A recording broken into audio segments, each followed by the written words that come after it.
has passed since I uploaded one of these videos talking about my experience of no longer being conservative.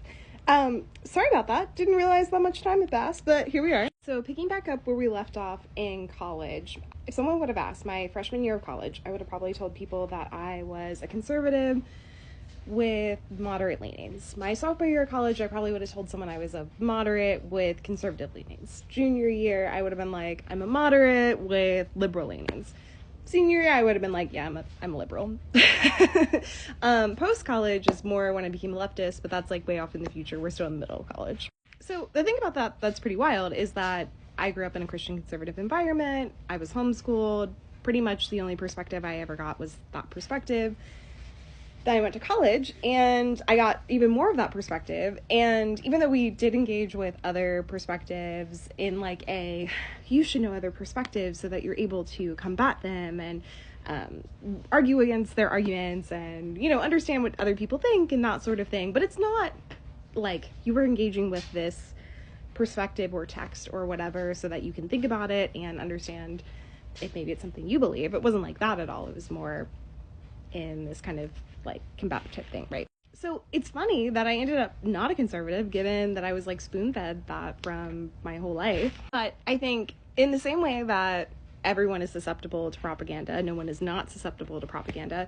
I think people also kind of forget about the fact that people have free will, And so someone could be like, hey, what you're supposed to believe is this. So let me give you point A, B, C, and that should bring you to conclusion D. You should believe conclusion D. That can happen. And then also, you could hear that and be like, as much as like I hear A, B, C, I'm also thinking about something else that's happened from my life or something else that's happened from other people's lives that I've heard about, or just thinking about whether or not this actually makes sense. And you don't always come to conclusion D. And so I feel like that is a lot of my story. It's a lot of, even though I heard a lot of conservative perspectives, a lot of it didn't resonate with me. A lot of it didn't ring true to what I saw in the world. So, kind of a silly example of this is throughout college, I read so many books from all of these conservative thinkers. I will say in college, we pretty much read from almost no women the entire time I was in college. Maybe like 3 or 4 books from people of color. Maybe. I would say it's pretty hard to write persuasively if it's only written by one type of person and it's the type of person that's been in power all along. One thing, though, is that we did read a lot of historical text. And we read, for example, the Communist Manifesto. And the thing that gets me is, like, for every, one book that we read that was blatantly not a conservative perspective, we probably read, 20 to 30 other books that were very explicitly conservative perspectives. And some of those books were thick books with detailed descriptions and really fleshed out analysis of why conservatism is right or whatever, right? But when I tell you, the Communist Manifesto is a super, super small short book written by Marx however many hundred years ago, talking about labor in factory workers, way before my time. There's not a reason technically that I should have been resonating with it, especially given my background. But that book resonated with me way more than any of the other conservative books that I had read, which is not supposed to happen. Hold on, let me get the book. You gotta see this. All right, so this is my copy from college. Look how small this book is. Look how small this book is. This is a tiny book, written a long time ago. But I started working little jobs when I was 11 years old. And by the time I was in college, 18 years old or whatever, I'd already worked many different jobs. And when Marx is talking about workers being exploited and how there's no democracy in the workplace and how, people believe all of these beautiful beliefs of things like democracy or whatever and freedom and all that, but it just doesn't exist in the workplace. And workers can be producing so much value that they never see. And even if you work really, really, really hard and you produce way more than other people, you're not getting any benefit back from that. The only person that's getting the benefit of that is the person who owns the business. It's the people that reap the profit. You don't reap the profit.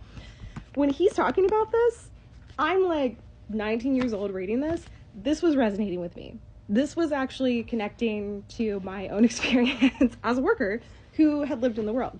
When people talked about trickle-down economics and talked about like these conservative ideas of we don't tax the rich, or we tax them at a low rate so that their prosperity that they make in their businesses will trickle down to the workers, that never happened in my life. That still never happened in my life. Like, that doesn't resonate because that just like didn't coincide with my actual experience.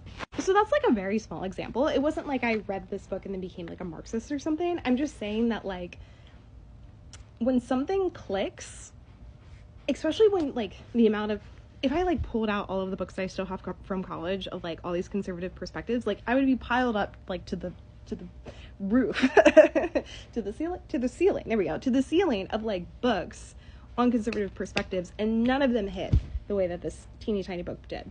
Also, side note, you should read it. It's very small. It's not like you're gonna read it and like immediately be like, well, oh my gosh, the workers should own the means of production or whatever. Obviously lots of people read it and they don't come to that conclusion. It doesn't hit with them.